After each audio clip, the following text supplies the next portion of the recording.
अभी सब्सक्राइब करें हमारे चैनल माँ दुर्गा म्यूजिक का और साथ में बेल आइकन जरूर दबाएं ताकि ऑल नोटिफिकेशन आप कंचन राज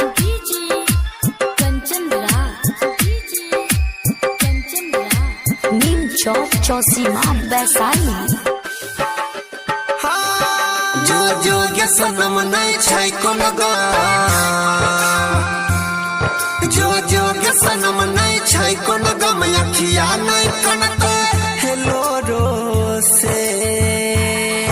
तू ससुरा जइभी बेलोरो से, तू ससुरा जइभी बेलोरो से मल निमन पटाई तो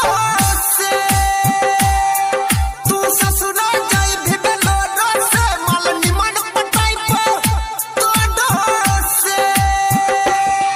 जो जोग्य सनम नहीं छै कोनो गम,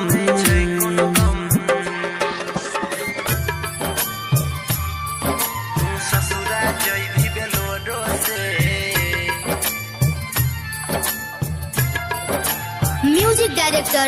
DJ Kanchan Raj Hajipur Vaishali, DJ Kanchan Raj Hajipur Vaishali, DJ Kanchan Raj Hajipur Vaishali, DJ Kanchan Raj Hajipur Vaishali,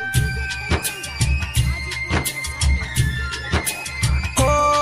SIM दे दे हमर मोबाइल गे, दुआरा पर बरत तोरा आइलो गे, जन मेहंदी जाके लगा ले, रूप सोलह सिंगार से सजा ले, सुनई गे जान भूल जाइबो तोरा, सुनई गे जान भूल जाइबो तोरा, बंध जाइबे दोसर के जोरो से, तू ससुरा जइभी बेलोरो से, तू ससुरा जइभी बेलोरो से मल निमन पटाई तो से, तू ससुरा जइभी बेलोरो से मल निमन पटाई तो से। जो जोग्य सनम नहीं छै कोनो गम,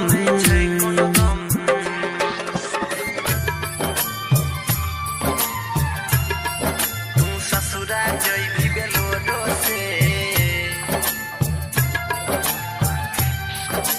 DJ Kanchan Raj, DJ Kanchan Raj, DJ Kanchan Raj नीम चौक चौसीमा वैशाली। हो राइटर देवेंद्र दिमागी के भले जो तो लुटी से दागी के, हेगे कहो अनिल दिल जानी, नहीं है तो कोनो परेशानी, डीजे कंचन परवीन चंदन, डीजे कंचन परवीन चंदन के सटई है ओठ के ठोरो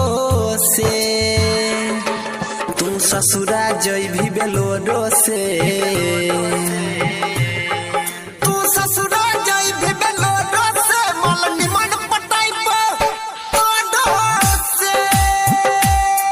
तू ससुरा जइभी बेलोरो से मल निमन पटाई